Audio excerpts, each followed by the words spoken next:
I'm basically talking a lot about the U.S. rebalance as a major initiative in U.S. policy toward Asia this week, and trying to put the relationship with South Korea into that perspective.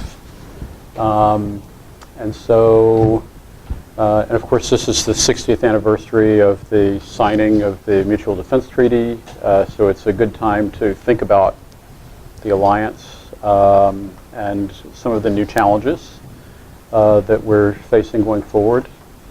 I personally think that it's quite remarkable how the alliance has transformed from where it started, which was primarily security focused, primarily U.S. defense commitment to defend South Korea in the at the beginning of the Cold War, and now you see, I think, much more of a comprehensive partnership between the United States and South Korea, where our officials keep on talking about how in the last couple of years the alliance has quote unquote gone global, and we see U.S. officials regularly mentioning the idea of global Korea when they refer to the alliance.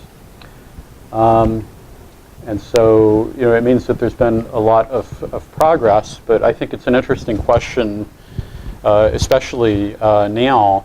What does the rebalance mean for the alliance? Because the rebalance policy that the Obama administration has unveiled gives priority to Asia as a component of U.S. global policy, but at the same time, a lot of the real new stuff in the rebalance is happening in Southeast Asia, and so it raises an interesting question: what, does the rebalancing mean for Korea?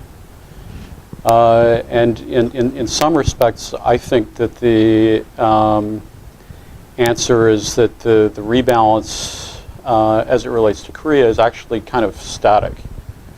At a certain level, it I think presumes the status quo, but at the same time, it's also clear that there are efforts to update.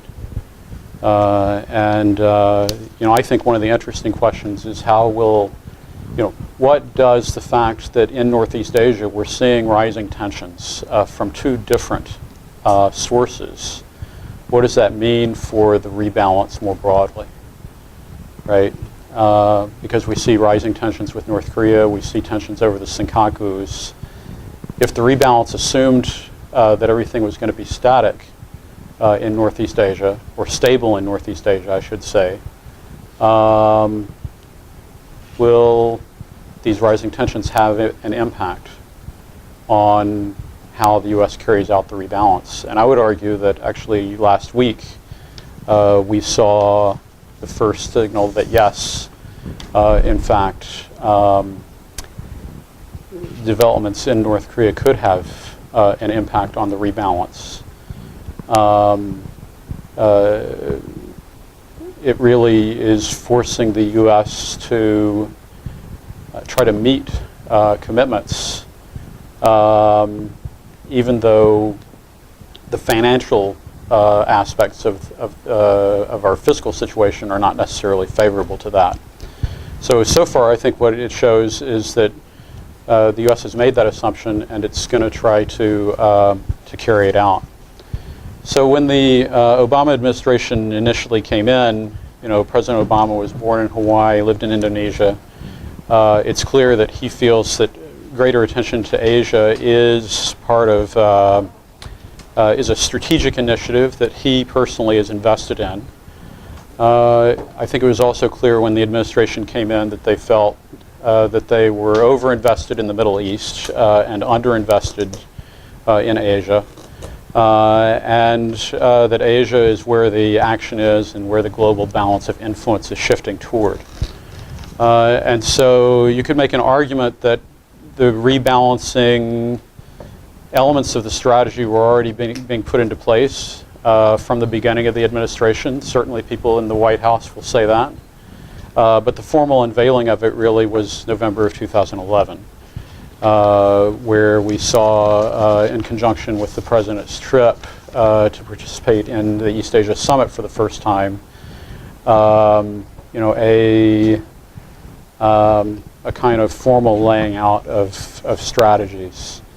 And those strategies included military, political, and economic components. And so, and of course, the first point in every discussion of Obama administration policy has been strengthening alliances. So that's actually the first, I think, element of the Obama administration's approach. Maintaining alliances, strengthening them. As time has gone on, I think we have seen the administration officials talking more about investing in and updating alliances.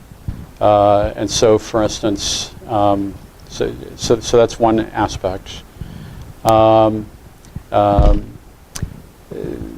The other aspect of the rebalance as it was laid out is what Secretary Clinton likes to call forward deployed diplomacy. And I think that that diplomatic component is shown by how much time Secretary Clinton spent in the region in efforts to be present at multilateral meetings, participating in the EAS, signing of the Treaty of Amity of Cooperation, and establishing regular U.S.-ASEAN leaders meetings. Those are all political components of the rebalance strategy as it was laid out. And then the third aspect is really an economic component, and that focuses on U.S. efforts to lead the conclusion of negotiations on the Trans-Pacific Partnership. And on that front, what I would simply say is that it's very clear that the successful ratification of KORUS FTA was an essential prerequisite to the administration's strategy on TPP being viable. And then I think the other aspect of the rebalance strategy as it has developed that's interesting to look at is how China has responded to the rebalancing effort. Even though administration officials have continuously emphasized that one of the main components of the rebalance is to establish a stable, productive, and constructive relationship with China, somehow Chinese analysts haven't accepted that necessarily, at least in the media narrative. I personally think there's a difference between the people, between the media narrative and specialists in Beijing who are the best informed on the relationship. But nonetheless, you can see this narrative of the rebalance as having been targeted at China. We know about the dynamic on the South China Sea, where Secretary Clinton made statements in 2010 at the ARF meeting about the importance of freedom of navigation, and the Chinese foreign minister responded. We've subsequently seen the South China Sea become an area of friction or heightened tension related to the contested claims of sovereignty. Same thing with the East China Sea, with China's challenge to administrative control of the Senkakus. And at the same time, there has been a really extensive effort by the U.S. government to engage with China in the strategic and economic dialogue, and through intensive consultations with China, creating a kind of consultative structure that is really global in nature, able to talk about many different issues. And so you have this kind of mix. And so I see the rebalance effort as having sort of in the process of evolution, but as a major component of U.S. policy that apparently has the presidential commitment. There's issues, I think, and questions that the administration is actually trying to respond to related to sustainability financially.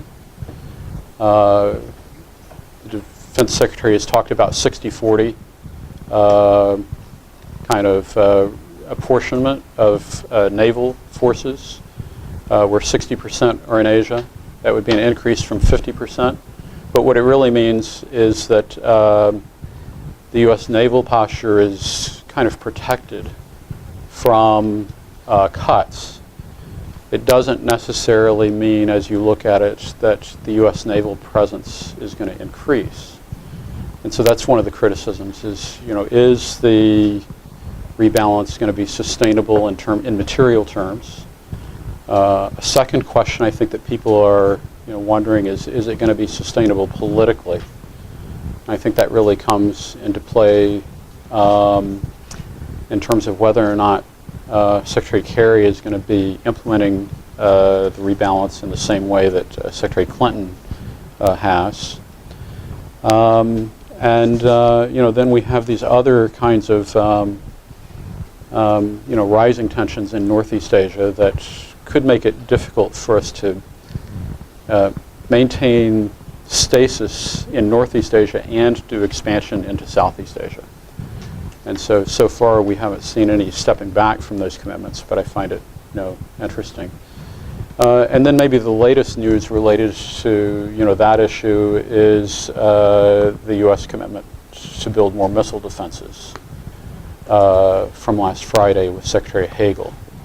And I think that is really the latest tangible evidence that even though the assumption has been that everything would be fixed in Northeast Asia, that in fact the administration is finding it necessary to respond and has committed to respond in Northeast Asia with an attempt to address evolving needs.